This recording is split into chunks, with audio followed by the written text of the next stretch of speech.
Capítulo 2, versículo del 1 al 8.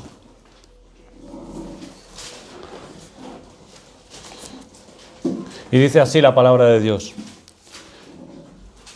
Sucedió en el mes de Nisán, en el año 20 del rey Artajerjes, que estando ya el vino delante de él, tomé el vino y lo serví al rey. Y como yo no había estado antes triste en su presencia, me dijo el rey: ¿por qué está triste tu rostro? Pues no estás enfermo. No es esto sino quebranto de corazón. Entonces temí en gran manera. Y dije al rey: para siempre viva el rey. ¿Cómo no estará triste mi rostro cuando la ciudad, casa de los sepulcros de mis padres, está desierta y sus puertas consumidas por el fuego?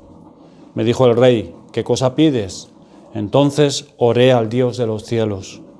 Y dije al rey: si le place al rey, tu siervo ha hallado gracia delante de ti, envíame a Judá, a la ciudad de los sepulcros de mis padres, y la reedificaré.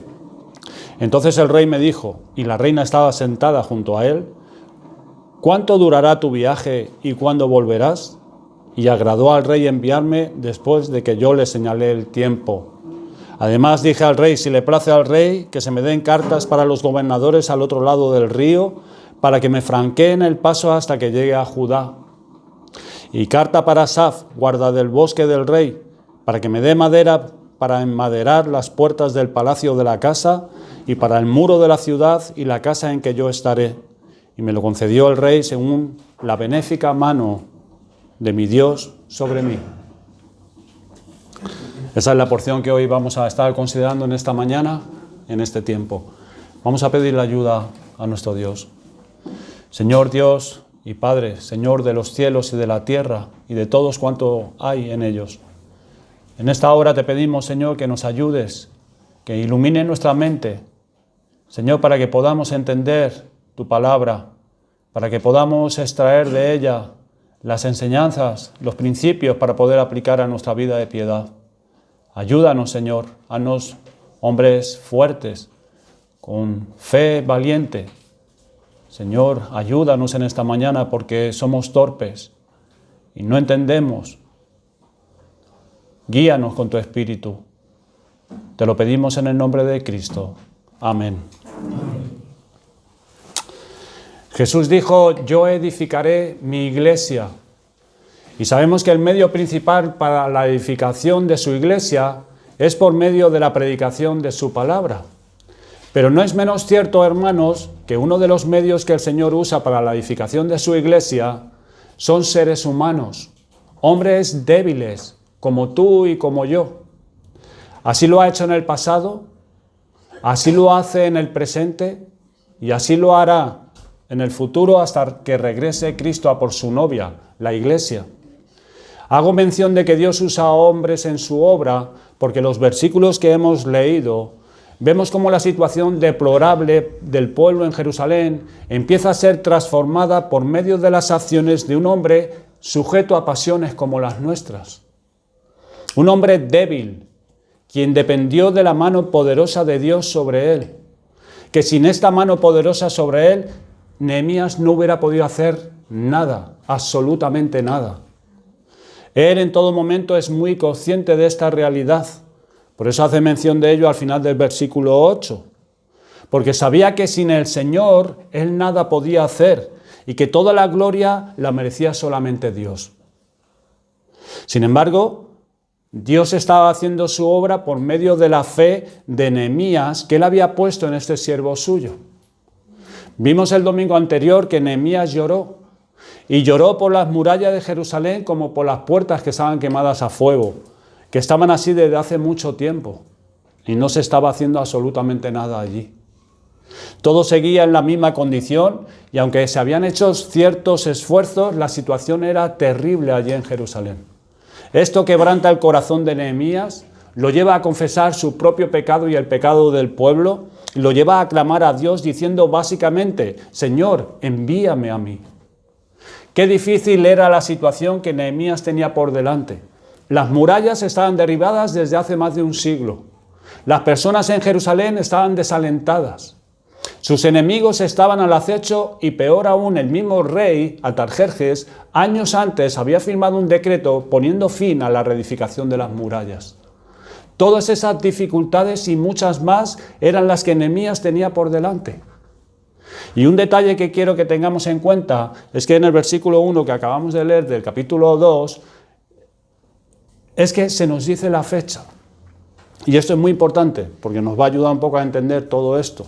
Dice que en el mes de Nisán, en el año 20 del rey Artajerjes, mientras Nehemías daba vino al rey, se estuvo cuidando de mencionar el día específico en el que comienzan los eventos de Nehemías 2. Si tú ves en el capítulo 1, versículo 1 dice, palabras de Nehemías, hijo de Acalías, aconteció en el mes Kisleu, en el año 20, estando yo en Susa, capital del reino. ¿Por qué era tan importante para el Espíritu Santo el decir la fecha en que sucedieron estas cosas? ¿Por qué era tan importante? Pues primeramente para enseñarnos, para mostrarnos que Nehemías oró y esperó por 4 meses. 4 meses con el tipo de corazón descrito previamente en Nehemías 1. 4 meses orando al Señor. Como vimos el domingo anterior, él se entregó a la oración, a ayuno y oración. Durante esos 4 meses la oración de Nehemías era probablemente: Jehová, quita esta carga de mi corazón, o muéstrame cómo ser el hombre que responda a esta carga. Y la pregunta es, con todos estos obstáculos que les he mencionado, ¿cómo se podían vencer todos estos obstáculos? Bueno, pues para eso se requiere fe, pero no cualquier fe, sino una fe valiente. Esa clase de fe que produce valentía espiritual. Y esta es la clase de valentía que vemos en Nehemías. La clase de fe valiente que se requiere para la reedificación de las murallas de la iglesia de Cristo en nuestro tiempo. Y ya que la valentía espiritual está íntimamente ligada al nivel de nuestra fe, nos vamos a referir a lo largo de todo este sermón y esta serie a esta valentía como una fe valiente a lo largo de todo este estudio que vamos a ver. Veamos hoy, en base a las acciones de este siervo de Dios, desde el versículo 2 al versículo 8, 3 rasgos distintivos de una fe valiente. Primeramente, la fe valiente toma grandes riesgos. Hermano, la fe valiente toma grandes riesgos. Recuerden que Nehemías era copero del rey, y este era un puesto muy cercano al rey y de mucha confianza. Él era la persona que servía al rey, y Nehemías tenía que asegurarse de que el rey no tuviera la más mínima sospecha de deslealtad por su parte para con el rey. Tanto él como cualquier otro siervo que estaba en la corte en aquel tiempo, especialmente los que servían de cerca al rey, tenían que cuidarse porque esto no solo podría costarle su libertad, también su propia vida. Sin embargo, Nehemías sabía que él tenía que hacer algo por Jerusalén, porque si no las cosas iban a continuar igual como estaban. Y él tenía estas presiones. Por un lado, la situación deplorable en la cual se encontraban las murallas de Jerusalén. Por otro lado, el hecho de que tenía que cuidarse de qué señales le daba en la presencia del rey. Y por otro lado, la presión de que él sabía que tenía que hacer algo, que eso no se podía quedar así. ¿Y qué hace él entonces? Por su fe valiente toma un gran riesgo y hace 2 cosas en estos versículos que hemos leído. Primero, deja que el rey se diera cuenta de su tristeza. Y más tarde explicaré las implicaciones de eso. Sonará simple para nosotros, pero tiene sus implicaciones. Él le da a conocer al rey. Algunos piensan que fue deliberadamente, que le da a conocer la tristeza que hay en su corazón. Y versículo 2, de lo que acabamos de leer, dice: y el rey me dijo, ¿por qué está triste tu rostro? Tú no estás enfermo. Esto no es más que tristeza de corazón. ¿Y cómo reacciona Nehemías? Nos dice el texto: entonces tuve mucho temor. Entonces tuve mucho temor. En segundo lugar, lo que hace Nehemías es que le da a conocer al rey lo que había en su corazón, los planes que él tenía por Jerusalén. Y darle eso a conocer al rey era muy peligroso, hermanos, pero se lo da a conocer. Versículo 3. ¿Cómo no estará triste mi rostro cuando la ciudad, casa de los sepulcros de mis padres, está desierta y sus puertas consumidas por el fuego? Todo esto pudo haberle causado ciertas sospechas al rey, ya que él fue el que emitió el decreto para detener aquella obra y podía interpretarse como una crítica. Que la decisión que tomó el rey en parar aquella reedificación fue equivocada. Por eso el rey, cuando lo nota triste, él se asusta y dice: entonces tuve miedo. Pero ¿por qué tuvo miedo Nehemías? ¿Por qué tuvo temor este hombre en la presencia del rey? ¿Qué tiene que ver con que el rey lo notara triste y que Nehemías tuviera miedo? De los súbditos del rey se requería en aquellos tiempos que mostraran una buena disposición delante del rey, que estuvieran alegres siempre en la presencia del rey. ¿Dónde mejor estar que en la presencia del rey? En palacio. Nadie podía estar triste delante del rey. Que mostraran gratitud por servir al rey, que ellos mostraran gratitud. Cualquier rostro decaído, cualquier rostro de enojo delante del rey podía interpretarse de que ese siervo estaba a disgusto con el rey. Y el rey no podía confiar en un individuo con esa disposición, y menos en el oficio que tenía Nehemías, porque eso le iba a hacer que sospechara al rey. Cualquiera cercano a él, Nehemías, podía echarle veneno al rey en la copa del vino. Entonces, verse triste, con un rostro decaído delante del rey, el hombre más poderoso de ese tiempo, era algo sumamente peligroso. Y Nehemías tuvo miedo. Fíjense que es después de que el rey le pregunta a Nehemías que él reacciona con miedo. Y la pregunta del rey no es: ¿por qué estás triste, Nehemías? ¿Es que estás enfermo? ¿Te encuentras mal, Nehemías? No, sino que dice: tú no estás enfermo. Algo te está pasando, Nehemías. ¿Se dan cuenta? Algo percibió el rey que le inquietó. Algunos piensan que Nehemías deliberadamente dio a conocer su tristeza, porque Nehemías pudo haberse presentado con una sonrisa a servir el vino al rey y hacer como si no pasa nada y ya está. Y algunos comentaristas piensan que él lo hizo adrede, con el fin de que el rey le preguntara qué pasaba, para que así Nehemías le presentara su situación al rey y hacerle su petición. Y si esa fue su intención, no lo sabemos, pero si esa fue su intención, el Señor la bendijo. El Señor la bendijo, inquietó al rey, se arriesgó, porque, hermanos, la fe valiente nos lleva a correr riesgos por amor a Cristo y a su obra. Y aquí que el rey reacciona y le dice: esto no es más que quebranto de corazón, versículo 2. Ahí hay algo dentro, Nehemías, ¿qué pasa? ¿Qué te está pasando?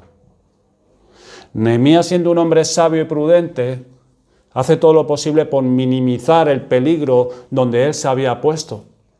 Y actúa sabiamente, con delicadez, con respeto. Por eso se dirige al rey, como era la costumbre, y dice siempre antes de hacer cualquier petición: para siempre viva el rey. Versículo 3. Y en el versículo 5 dice: y respondí al rey, si le place al rey. Y abro un paréntesis, hermano, en todo esto.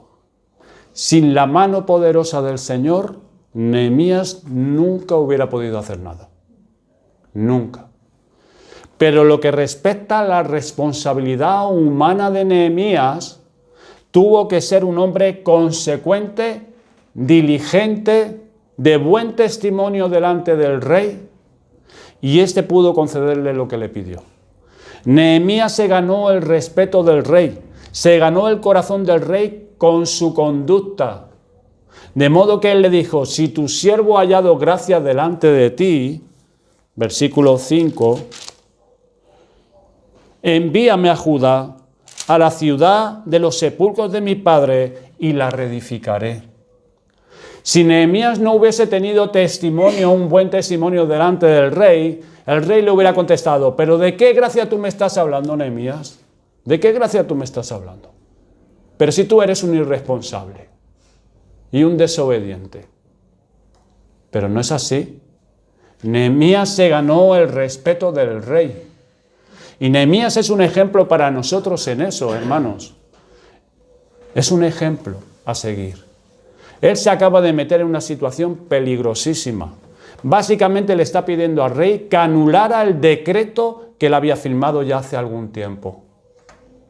Pero la fe de Dios, pero la fe que Dios da al creyente es una fe valiente. Es una fe valiente, una fe que nos lleva a veces a correr ciertos riesgos por amor a Cristo. Esta es la fe que vemos en Abraham. Esa es la fe que vemos en Moisés. Una fe que se mantiene firme en medio del peligro y a pesar del peligro. Nehemías tenía muchas excusas para no presentarse delante del rey. Así, si yo me presento delante del rey con este rostro, el rey puede dudar de mi integridad, puede sospechar de que en mí no hay gratitud. El rey puede apresarme, puede hasta dar la orden de matarme. Pero su fe estaba mirando más allá, hermanos, más allá de todas estas cosas. Su fe estaba en Dios. Su fe estaba fundada en la palabra de Dios. Y su fe valiente le llevó a correr grandes riesgos. En segundo lugar, otro elemento de esta clase de fe es que la fe valiente emprende grandes obras por Dios o por amor a Dios. ¿Por qué Nehemías le está haciendo la petición al rey? Porque él estaba convencido de que Dios quería que él dejara su prestigioso trabajo, su buen sueldo, que abandonara la comodidad de vivir en el palacio y comenzara un largo viaje para ir a Jerusalén y que allí le sirviera. Y allí él había de entregarse a la ardua labor de reedificar las murallas de Jerusalén. En el versículo 5, Nehemías le dice al rey: envíame a Judá. No le dice: rey, envía judíos a Judá. ¿A que no le dice eso al rey? No se lo dice. Sino envíame a mí, a Judá, a la ciudad de los sepulcros de mis padres. Él se hace responsable de la petición que le estaba haciendo al rey. Nehemías sabía que para que su oración fuese contestada, las circunstancias de su vida iban a tener que cambiar. Hermano, si tú quieres ver cambios en tu familia, si tú quieres ver cambios en tu vida espiritual, si quieres ver cambios en tus hijos, en tu matrimonio, en la iglesia, tus circunstancias tienen que cambiar. Si no, no vas a ver cambios. Tus circunstancias tienen que cambiar. Las cosas para Nehemías no iban a permanecer iguales. Él estaba comprometido a llevar a cabo una tarea que le iba a costar años de arduo trabajo y él estaba dispuesto a hacerlo. Por la clase de fe que tenía Nehemías, él estaba dispuesto a pasar por cualquier circunstancia, dispuesto a realizar cualquier trabajo, cualquier esfuerzo, sacrificio, dispuesto a dejar cosas atrás, comodidades de su palacio en el sitio en el cual estaba viviendo, con el fin de que su Dios fuese honrado. Su fe valiente le llevó a emprender grandes cosas por amor a Dios. Al querer hacer esas cosas por Dios, vemos en Nehemías, ¿sabe lo que vemos? Iniciativa. Lo que nos falta a algunos de nosotros. Iniciativa. Iniciativa, envíame a mí. No que lo haga otro. Envíame a mí. Nehemías no se conformó con criticar a sus hermanos, ni condenar a los judíos que estaban en Jerusalén. Él dijo: esto hay que resolverlo. Y yo voy para allá. Envíame a mí, Señor. Envíame a mí. Y hay personas que no hacen nada a menos que la empujes o le digas lo que tiene que hacer. Cristianos que han sido comprados con la sangre de Cristo. Cristo murió por ellos. Los llama a que le sirvan de todo su corazón. Los llama a que tomen su cruz y le sigan. Pero hay que estarles empujando, porque si no, no hacen nada. En Nehemías, ¿sabe lo que vemos también, hermanos? Autonegación. Autonegación, lo que no queremos mucho de nosotros. Negarnos a nosotros mismos. Estaba dispuesto a dejar su comodidad, dejar su prestigio, para estar con las manos manchadas de cemento junto con sus hermanos en Jerusalén. Y allí en Jerusalén le iban a ver como uno de ellos. No veremos a Nehemías en un carro real persa dando órdenes a sus hermanos compatriotas allí en Jerusalén. No le vamos a ver. Él fue a trabajar. Fue como líder, sí, pero a trabajar. A trabajar como cualquiera de sus compatriotas. Como decimos aquí, fue a doblar el lomo. El lomo. No se presentó con aire de grandeza, sino como un individuo que se veía responsable de la obra que se necesitaba hacer allí. Se veía responsable. Vemos también en Nehemías diligencia. Hay una cita de Lutero que dice: hay 2 días en mi calendario, este día y aquel día. Ese es el día en el que Dios me ha dado hoy para trabajar, diligentemente. Y aquel día se refería al día del juicio. Dice, el mañana no lo tenemos seguro. El ayer se fue ya. Lo que tenemos seguro es el hoy. Hoy. Nehemías se quebrantó por la situación de su pueblo. Él clamó al Señor. Le dijo básicamente, Señor, envíame a mí. Y Nehemías empezó a resolver diligentemente. No se quedó en el lamento, sino él dijo, esto hay que resolverlo. Y usó el sentido común, con diligencia, cómo esto se puede afrontar. Se puso manos a la obra. La fe valiente emprende grandes obras por Dios, por amor a Dios. Y en tercer lugar, otro rasgo distintivo de una fe valiente es que la fe valiente espera grandes cosas de parte de Dios. Por lo que ahora hemos podido ver en Nehemías, él no era la clase de personas que empezaba alguna cosa y la dejaba a medio hacer. ¿Te suena algo de eso? Como solemos hacer nosotros. Él no era de los que con mucho entusiasmo emprendía algún proyecto, pero que después de un tiempo lo dejaba sin concluir. Él no era de esta clase de hombres. Aún, hermanos, en las mismas cosas que le pide al rey, se ve su determinación a concluir la obra que él se había comprometido a hacer. Pide permiso para ausentarse un plazo de tiempo. No lo sabemos, pero un plazo de tiempo. Pide cartas de autorización para que no hubiera ningún impedimento y le puedan franquear libremente cuando él fuera para allá. Y hasta pide madera para que pueda llevar a cabo el proyecto que tiene por delante. Ese era un hombre con una meta bien establecida y tenía claro lo que necesitaba para poderla concluir, empezar y concluirla. Pero dije que la fe valiente espera grandes cosas de Dios. La fe valiente, ese es su rasgo distintivo. Nehemías no era la clase de persona que planifica y confía en sus planes. No, la fe valiente espera grandes cosas de Dios. Y lo vemos claramente si vamos al versículo 4. Dice, el rey me dijo, ¿qué es lo que pides? ¿Y qué es lo que hace Nehemías? Entonces oré al Dios de los cielos. Esa oración es lo que algunos llaman oración relámpago. Él no dijo, Señor rey, dame permiso, ahora vengo, y se fue a orar. No. Él oró. Dice que nada más le preguntó, él oró. Que quizás simplemente dijo, Señor, ayúdame. Él vio en la providencia que el rey estaba dispuesto a escucharle. Le estaba diciendo, ¿qué pides? No sé, lo que orara. Una oración breve, no sé lo que oraría. Pero con esto muestra su plena confianza en Dios. Él veía más allá de este rey. Nehemías sabía que el soberano es solamente Dios, no era ese rey.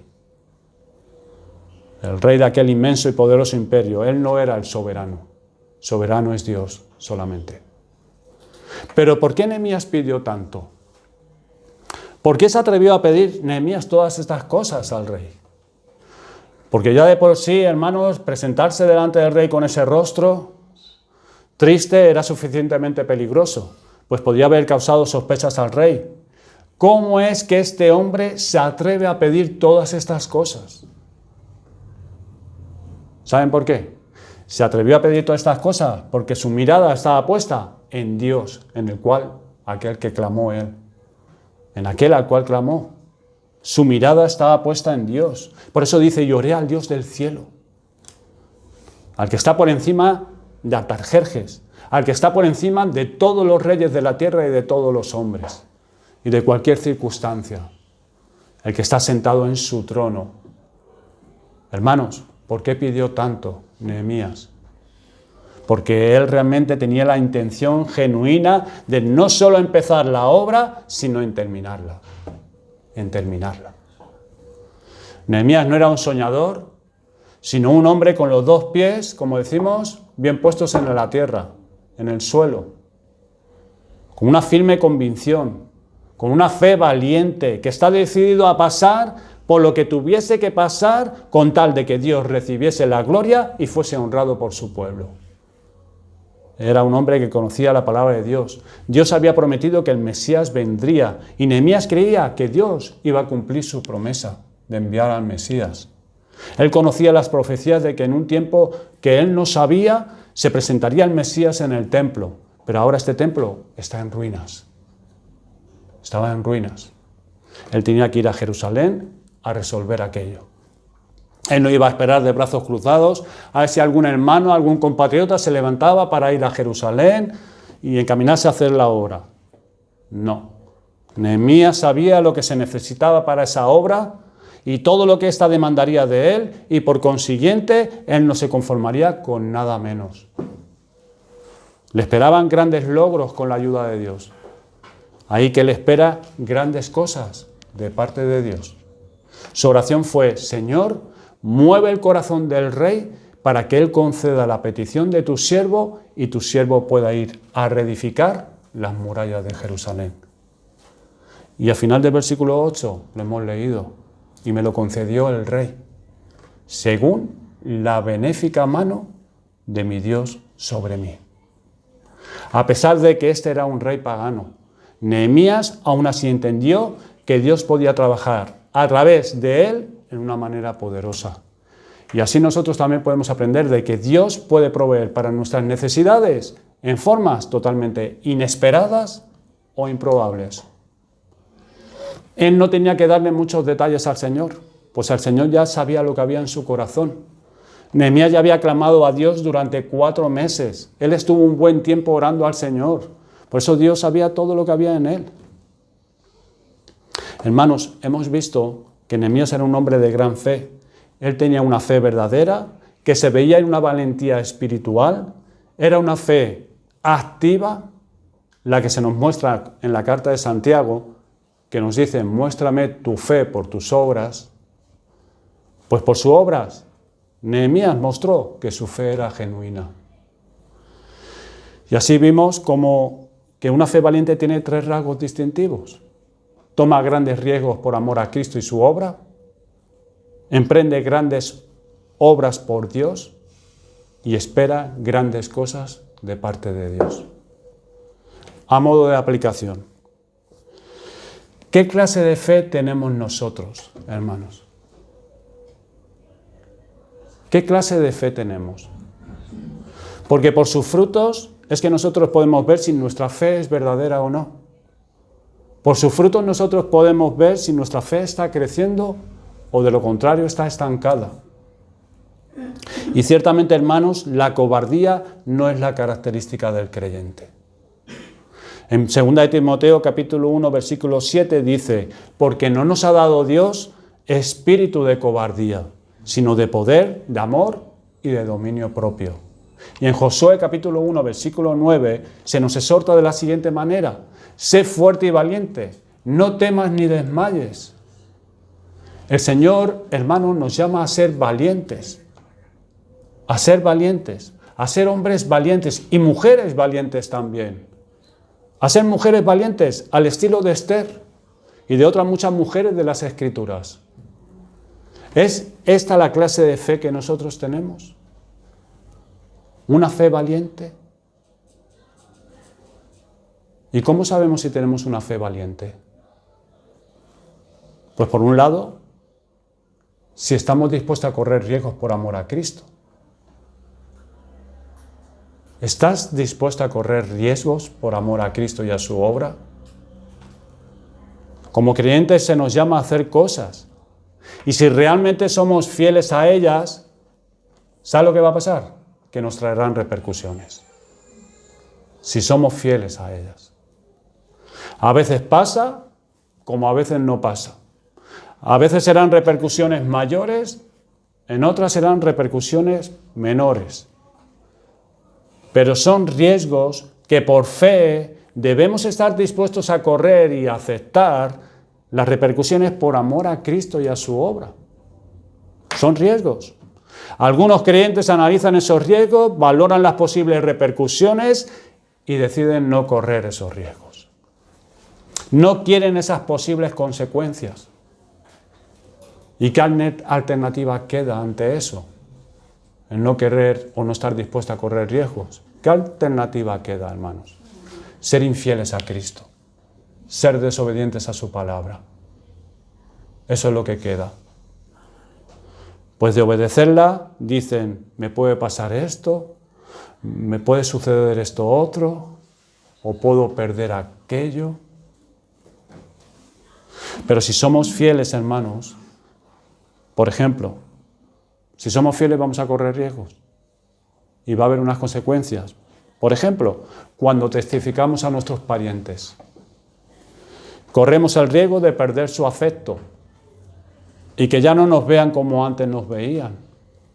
Corremos el riesgo de que ya no quieran invitarnos a sus hogares como lo hacían un tiempo atrás.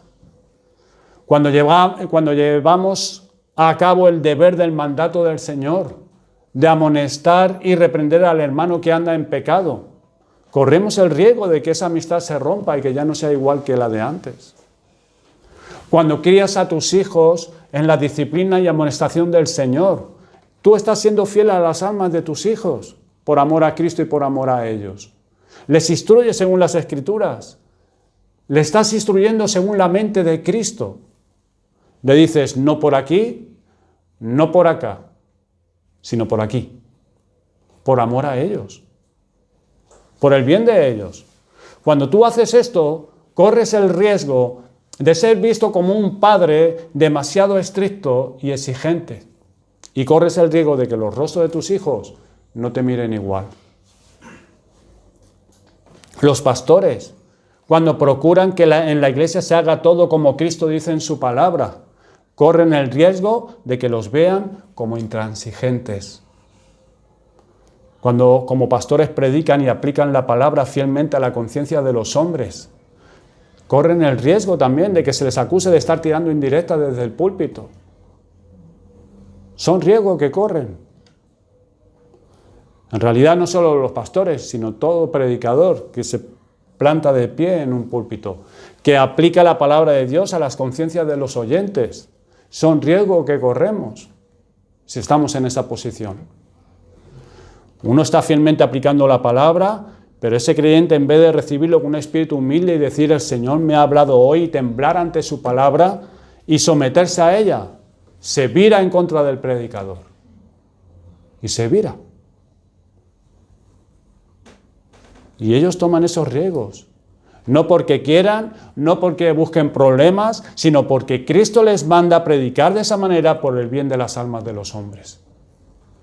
La pregunta es, para nosotros, hermanos, en esta mañana, ¿estamos dispuestos a correr riesgos por amor a Cristo y por amor de las almas de la gente? ¿Estás dispuesto a correr riesgos? Nehemías corrió sus riesgos con tal de tener el permiso y los recursos para llevar a cabo la obra de Dios. La otra alternativa para Nehemías, que le quedaba a él, intimidarse y quedarse en su palacio sirviendo tranquilamente el vino al rey. Ya está. Pero en Nehemías no lo vemos así.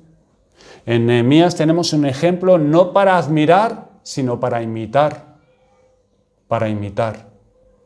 La pregunta para nosotros es, ¿acaso el temor nos tiene atados? ¿Es acaso por temor que no testificamos como debemos? ¿Es por temor que no estamos dispuestos a confrontar a ese hermano que sabemos que todavía sigue en el mismo camino de pecado o descuido de siempre? ¿Por qué vamos en contra de las influencias del Espíritu Santo en nuestros corazones? Cuando nuestra fe está vigorosa, porque se ha estado fortaleciendo con la palabra de Dios, nos llevará a tomar riesgos si esto se requiere para ser fieles a Cristo.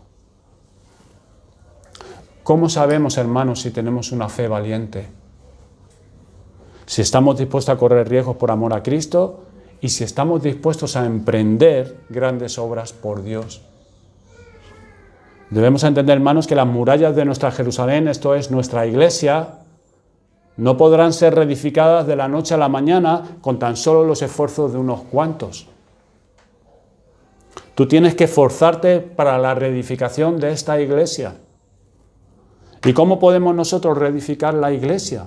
Podemos preguntarnos, ¿por qué no empezamos, hermanos, en aplicar lo que se predica cada domingo? ¿Por qué no empezamos en aplicar lo que se predica? ¿Qué diferencia habría aquí si lo que oímos lo aplicáramos en verdad? No estoy diciendo que nunca lo aplicamos, pero si lo aplicáramos más. Se necesita una ardua labor, se necesita diligencia por parte nuestra, perseverancia de cada miembro de esta iglesia. La obra del Señor demanda tiempo y mucho esfuerzo por parte de todos nosotros. Y no estoy diciendo ahora de hacer cosas aquí, que también quizás haya necesidades que cubrir, pero no es tanto hacer cosas aquí dentro de la iglesia. ¿Nos hemos entregado en oración por esta iglesia y sus miembros? ¿Nos hemos entregado en oración por esta iglesia y por sus miembros? La obra que el Señor nos ha dado para que la llevemos a cabo hasta su venida no es un juego. No es un juego, hermanos. Tendremos que poner a un lado nuestra complacencia, tendremos que sacrificar nuestra comodidad, tendremos que dejar las excusas que muchas veces nosotros queremos presentar. ¿Y cuáles son las más comunes que nosotros podemos presentar? Es que no tengo tiempo, es que estoy tan cansado, es que no tengo ganas. Hermanos, si queremos ver crecer espiritualmente la iglesia, la reforma en la iglesia se empieza primeramente en uno mismo. En uno mismo. Debemos estar más dispuestos a negarnos a nosotros mismos. Estar dispuestos a trabajar más arduamente. Debemos estar dispuestos a emprender grandes obras por amor a Cristo. Esa fe valiente que el Señor nos da nos lleva a soportar dificultades, a negarnos en nuestro tiempo y a nuestro descanso, a dejar ciertos pasatiempos que nos están robando tiempo del Señor y su obra. ¿Cómo sabemos, hermanos, si tenemos una fe valiente? Si estamos dispuestos a sufrir riesgos por amor a Cristo, si estamos dispuestos a emprender grandes obras por amor a Cristo y si estamos esperando grandes cosas de parte de Dios. Como ya vimos, Nehemías no era un hombre que construía castillos en el aire, sino un hombre con los pies en la tierra. Por eso es que él no se iba a conformar con lo mediocre, sino con el resultado final de lo que él tenía por delante. Y así como de grandes eran las peticiones que él le hizo a Dios, igual de grandes eran las cosas que él esperaba del gran Dios. Igual de grandes. Hermanos, ¿qué anhelamos y esperamos que Dios haga por nosotros como iglesia? ¿Qué esperamos? ¿Qué anhelamos? ¿Esperamos grandes cosas del Todopoderoso? ¿O realmente ni oramos por nuestra iglesia ni por sus miembros porque no esperamos nada? La verdadera fe siempre espera grandes cosas de Dios, porque cree en la grandeza de Dios, porque cree en el poder infinito de Dios. Y es solo el que espera grandes cosas de Dios que buscará estas cosas de Dios por medio de la oración. Pero es solo el que espera grandes cosas de Dios, el que va a buscar esto. ¿Y cómo sabemos nosotros si en realidad esperamos grandes cosas de Dios por la fe? ¿Cómo lo podemos saber? Pregúntate, ¿qué cosas le pides a Dios en oración? Preguntémonos, ¿por qué cosas estamos orando a Dios? Orando a Dios. ¿Qué cosas tú le pides a Dios? Señor, dame el pan de cada día, bendíceme hoy en mi trabajo, bendice a mi familia también y provéeme, Señor, de un trabajo mejor, que las cosas están muy difíciles, en el nombre de Jesús. Amén. ¿Qué cosa le estamos pidiendo a Dios cada día? ¿Le pides a Dios que salve a tus hijos? ¿O acaso Él no puede hacerlo? ¿Están duros? Mira más allá de la dureza. Mira más allá de la dureza. Pon tu mirada en el Todopoderoso que puede quebrantar esos duros corazones. Haz tú lo que te demanda Dios que tú tienes que hacer. Y espera grandes cosas de parte de Dios. Ahora, no esperes grandes cosas de parte de Dios cuando no estás haciendo lo que el Señor te pide que tienes que hacer. Tú tienes que hacer la responsabilidad humana como padre. Es lo que tú tienes que hacer. Luego espera grandes cosas de parte de Dios. Le pedimos que nos haga personalmente grandes hombres y mujeres de piedad. ¿Le pedimos esto a Dios? Porque Dios puede hacerlo. ¿Le pedimos a Dios que nos dé muchas almas para Cristo? ¿Le pedimos a Dios que nos capacite para ayudar a otras iglesias? ¿Le pides al Señor que te dé muchas almas para Cristo?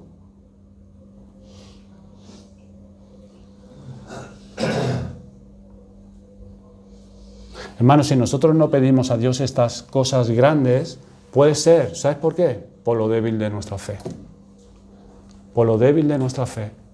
Si somos sinceros, lo que pasa es que pensamos que Dios no nos va a dar estas cosas.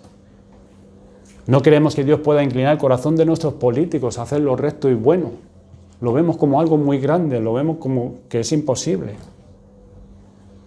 Por eso no oramos con fe, pecamos de incredulidad. Decimos con nuestra boca que Dios es el Todopoderoso, el Infinito, pero realmente eso se manifiesta si realmente es verdad lo que estamos creyendo en lo que oramos, en lo que esperamos de Dios. ¿Dónde está nuestra fe, hermanos? Dios es honrado cuando le pedimos grandes cosas y no solamente cuando se las pedimos, sobre todo cuando esperamos la respuesta a esas grandes cosas de parte de Dios. Dios es honrado. Ahí Dios es muy honrado, cuando esperamos esas grandes cosas de parte de Dios. La fe de Nehemías no le dejó desalentarse por el decreto que el mismo rey Artajerjes había dictado. Su fe no estaba en el rey. Nehemías esperaba grandes cosas de Dios, miró a Dios, clamó a Dios, al Dios del cielo. ¿Y no ven, hermanos, cómo Dios le respondió? Todo lo que pidió Nehemías, durante esos 4 meses, Dios se lo concedió. Dios se lo concedió. Todo. No se dejó desanimar por la actitud de los judíos que había en Jerusalén, sumidos en la pereza, en el desaliento, con los brazos caídos allí. Ni tampoco se dejó desanimar por el largo tiempo que las murallas estaban derribadas. Su fe le llevó a mirar más allá de los obstáculos que tenía por delante. Oremos nosotros a Dios así, hermanos, que aumente nuestra fe y nos dé la fe de Nehemías. Que aumente nuestra fe. No nos dejemos desalentar por el tiempo que las murallas de nuestra vida espiritual están casi en ruinas. Si hemos tenido que llorar por el estado de nuestra vida cristiana, por encontrarse por los suelos, no nos quedemos en el lamento. No te quedes en el lamento. Sal de ahí. Clamemos al Señor para que nos podamos levantar. Miremos a Dios, que en Él hay poder para reedificar nuestra vida espiritual. No tenemos que estar en el polvo. No te quedes mirándote mucho a ti mismo. Ahí, dentro de ti, no hay esperanza. No hay esperanza ninguna. Miremos a Dios y clamemos a Él, que en Él sí hay esperanza para nosotros. Y hagámoslo en fe, plenamente convencidos de que Él, que comenzó la buena obra en nosotros, como dice la Escritura, la perfeccionará hasta el regreso de Cristo. Es una promesa del Señor para nosotros. Si el Señor ha comenzado la obra, Él la perfeccionará hasta el regreso de Cristo. Amigo inconverso, unas palabras breves para ti. Este pasaje, como has visto, nos enseña a emprender grandes obras por Dios y a esperar grandes cosas de Él. Y tú, amigo inconverso, ¿qué haces para la gloria de Dios? ¿Qué haces para la gloria de Dios? ¿Cuándo fue la última vez que te propusiste hacer algo con el propósito expreso de que los que lo vieran o se enteraran de ello, lo que habías hecho, dijeran, cuán grande es nuestro Dios? No cuán grande eres tú, no cuán inteligente eres tú, no cuán elegante eres, no cuán dotada eres físicamente, sino cuán glorioso es Dios, cuán glorioso es Él. ¿Cuáles esfuerzos haces para que su nombre, no el tuyo, sino su nombre, sea honrado? ¿Qué esfuerzos haces? Si eres inconverso y si eres honesto, la respuesta es ningún esfuerzo por estas cosas. Ninguno. ¿Sabes por qué? Porque el ser más importante eres tú, no Dios, sino el ser más importante eres tú. La meta principal es promover tu propia gloria, no la suya. Y te crees que eres alguien, pero no eres nadie. Delante de Dios, delante de otros hombres quizás sí, pero delante de Dios, del Dios infinito, no eres nadie. No eres nadie, porque le debes todo, la existencia, el aire que respiras, todo se lo debes a Él. Y te crees que eres alguien, pero no eres nada. Pero hay algo muy grande que tú puedes pedirle a Dios. ¿Y sabes qué es? Algo muy grande, muy grande. Que te salve hoy por medio de su Hijo. Que te salve hoy. Esa es la más grande petición que tú le puedes hacer a Dios. La petición más grande que jamás tú podrás hacer en este mundo. Pídele a Dios que te salve por medio de su Hijo. Pídele que te quite la ceguera espiritual que no te deja ver su gloria, sino solamente ves la gloria perecedera de este mundo, de las cosas de este mundo. Pídele que te levante de los muertos. Pídele que te haga nacer de nuevo. Pídele que perdone todos tus pecados que has cometido contra Él durante toda tu vida. Son peticiones muy grandes, muy grandes. Pídele que te ayude a vivir para su gloria. Pide grandes cosas a Dios y espéralas, porque en Él hay abundante misericordia. ¿Y sabes por qué todas estas cosas son posibles? Para ti y para cualquier hombre y mujer. No solamente porque Dios es el Todopoderoso, que lo es. Todo esto es posible porque hubo alguien que con una gran fe y valentía fue a Jerusalén, pero no a reedificar unas murallas, sino a morir en un madero para la salvación de pecadores como tú y como yo. Y es el Señor Jesucristo, el que te exhorta hoy a que confíes en Él, a que clames a Él. El Señor se deleita en oír el clamor de pecadores perdidos que ven su maldad, su insuficiencia, pecadores que ven en Cristo su única esperanza de salvación y esperan de Él grandes cosas. Vamos a orar, hermanos.